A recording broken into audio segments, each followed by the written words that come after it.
I was sipping my morning coffee when my phone buzzed against the glass table, shattering the calm rhythm of my day. From the window of my beach house, the Pacific stretched wide and endless, its blue horizon blending into a quiet sky. To anyone watching me now, I must have looked serene, silk blouse, hair swept into a low bun, expensive leather notebook open on the counter. The picture of a woman in control. But appearances, they rarely tell the truth. The name flashing on my phone made my breath hitch. Mom. A name I hadn't seen on my screen in years. My hand hovered above the device, trembling in spite of myself. For a moment, I pressed my fingers into the fabric of my sleeve, grounding myself in its softness. Still, 1,000 memories rushed in, memories I'd buried deep beneath layers of work, success, and sheer willpower. I hadn't forgotten. I couldn't. Because no mother forgets the day her family betrays her child.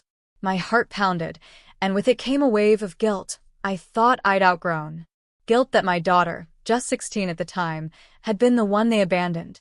On an island. With no food. No water. And me? I was the one who had to save her. Now, after years of silence, the woman who'd orchestrated that cruelty wanted to talk. I could almost hear the waves laughing outside, reminding me, the past always finds its way back. I was 36 when it happened, and my daughter Emily had just turned 16. She was the kind of girl who wore her heart in her smile, bright, fearless, the kind of teenager who still believed the world was kind. She trusted my parents and my younger sister more than she should have.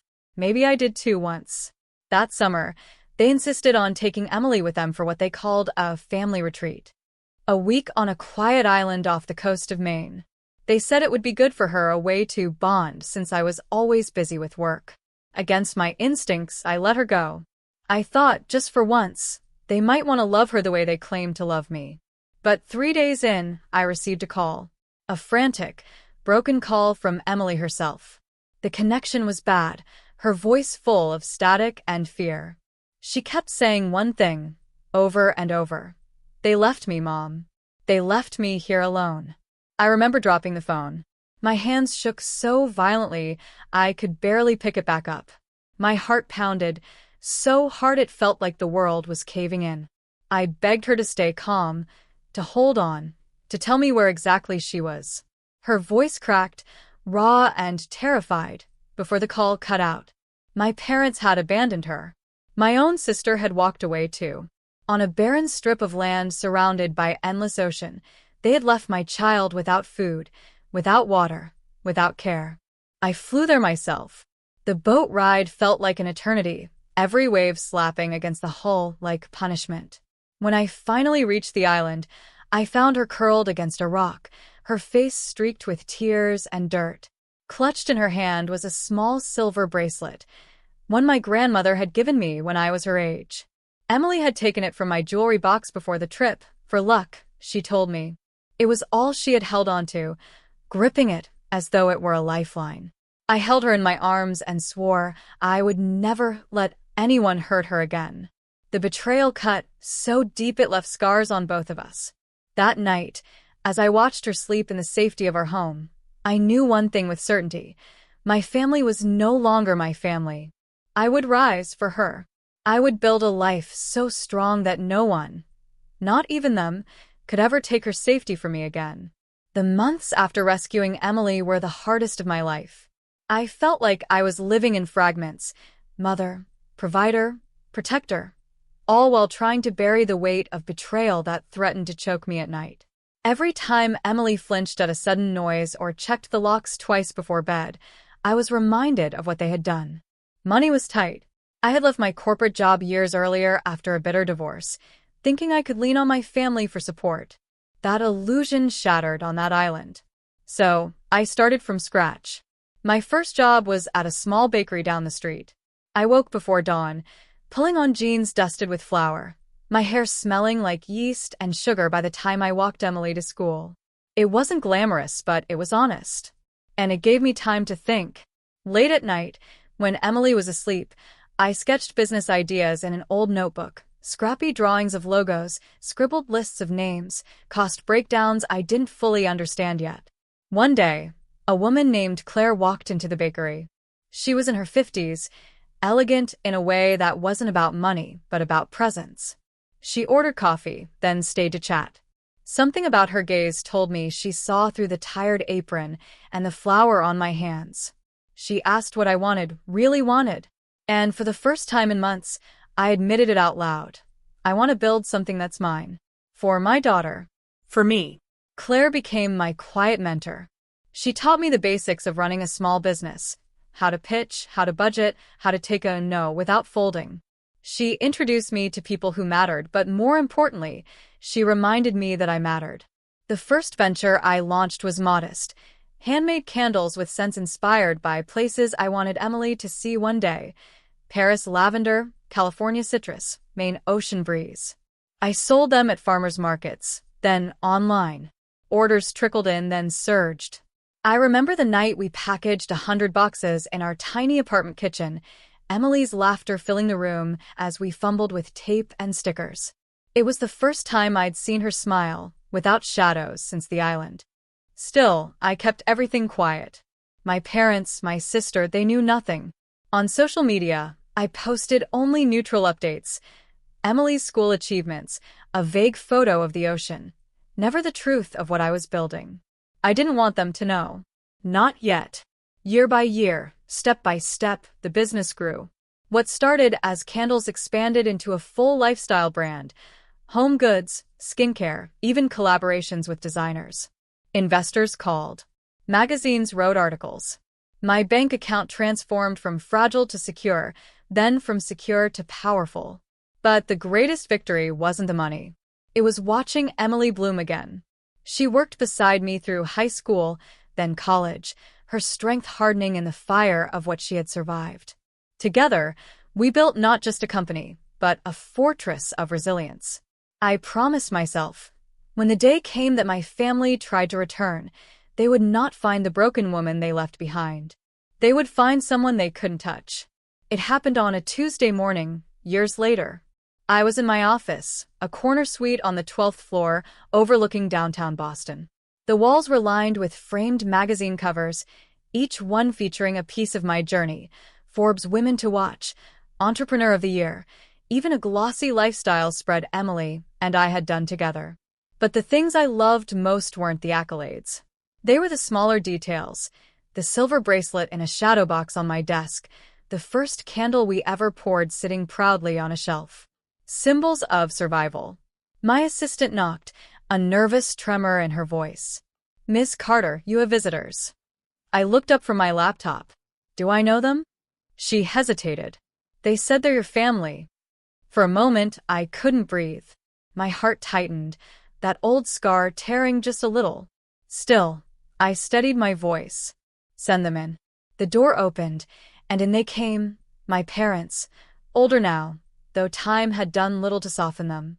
My sister, too, her posture stiff, her eyes flicking nervously around the office as though she already knew she didn't belong there. They expected someone else. I could see it instantly. Maybe they imagined a worn-out woman scraping by, still resentful but desperate for connection. Instead, they were met with polished wood, floor-to-ceiling windows, the quiet hum of a successful empire. I didn't stand. I let them take it all in. Finally, my mother spoke. We didn't realize how well you were doing." Her voice cracked, but not with remorse, with awe. I tilted my head, offering the faintest smile. "No, of course you didn't. You never asked." My sister shifted uncomfortably, her arms crossed. "We thought, after everything, you'd struggle. We thought you'd need us."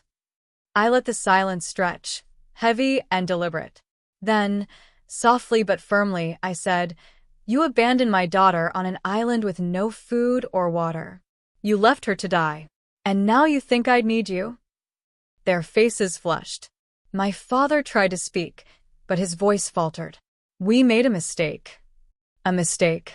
My voice rose, sharp and unflinching. "You don't accidentally strand a 16-year-old child. You chose cruelty. You chose to break me by breaking her. But you failed." Emily walked in then, as if on cue.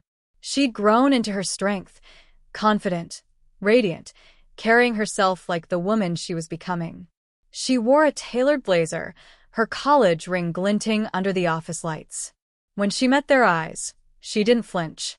"This is Emily," I said, pride swelling in my chest.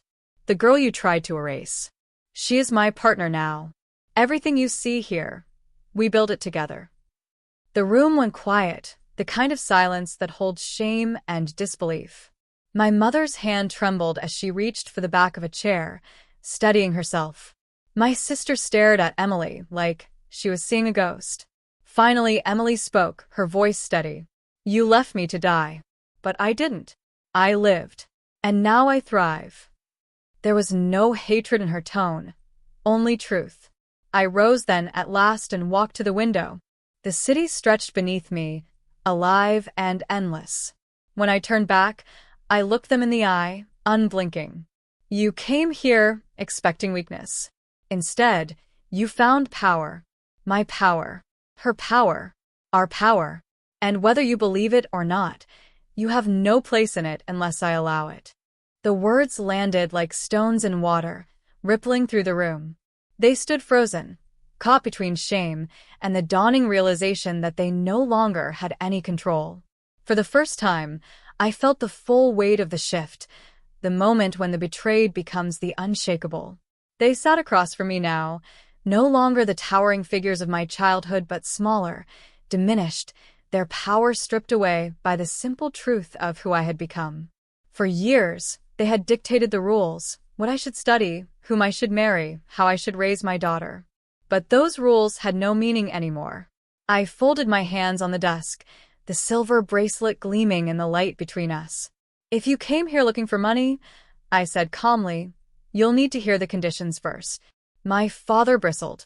"Conditions? We're your family." I met his gaze without flinching. Family doesn't abandon a 16-year-old girl.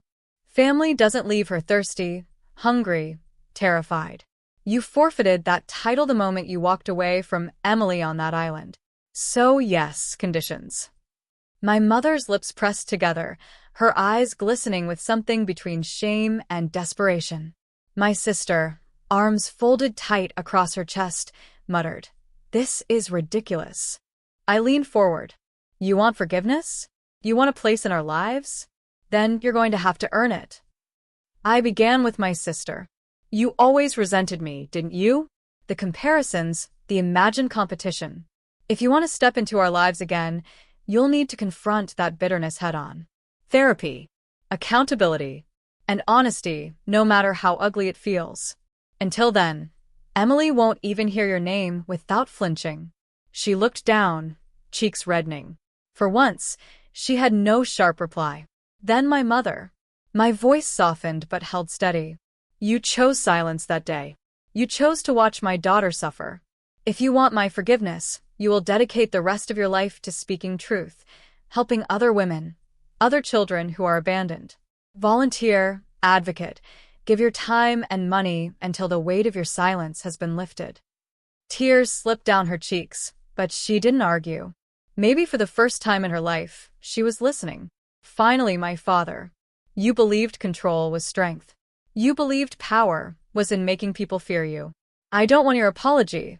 I want your surrender. If you wish to stand in this room again, it will only be as a man who has laid down his pride.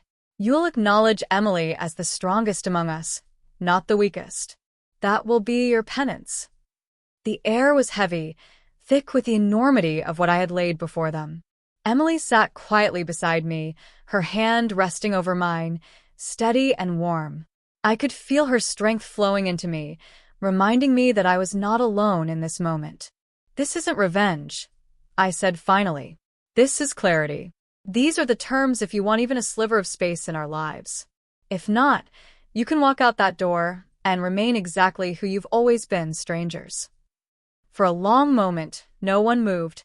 My sister's jaw tightened, my father's fists clenched, my mother's tears fell silently onto her lap. But me?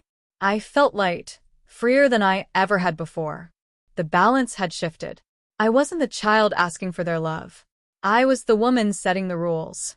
The days that followed were quiet, almost eerily so. My parents and sister didn't storm back with arguments or excuses. They didn't beg, either. They left my office that day subdued, like people who had been shown a mirror they couldn't look away from. Weeks later, I began to see small changes. My mother sent me a letter, not an apology, but proof she had enrolled in a volunteer program at a shelter for runaway teens. The handwriting shook, blotched with tears, but it was real. My father didn't write, but Emily showed me a news clipping. He had spoken at a local community event about toxic masculinity and the dangers of control. The irony nearly made me laugh, but still it was something. Even my sister reached out, timid and awkward, telling me she had booked her first therapy session. She didn't ask for forgiveness. She only said she was trying. That was enough for now. But the truth is, this story was never about their redemption. It was about ours. Emily had blossomed into a woman stronger than I could have ever imagined. She carried the scars of her past not as chains but as armor. One night, as we sat on the porch of our beach house, the same ocean breeze brushing against us that had once carried my deepest fears, she handed me the silver bracelet. "You should keep it," she said softly. "It's always been yours." I closed my fingers around the cool metal, the weight of memory pressing into my palm. My grandmother's gift, my daughter's lifeline, my own reminder that strength can be passed down, even through pain. Tears welled in my eyes, but this time they weren't from sorrow. They were from pride, from gratitude, from the unshakable truth that we had survived. More than that, we had thrived. I looked at Emily, at the woman she was becoming, and I saw not just my daughter, but my equal, my partner, my proof that love, when fought for, can outlast even the cruelest betrayals. The past would always be a shadow, but it no longer defined me, no longer defined us. As the waves crashed against the shore, steady and eternal, I whispered the words that had lived in my chest for years, waiting for this moment. They abandoned you on that island, but they didn't break you. They didn't break us. And that will always be our greatest victory.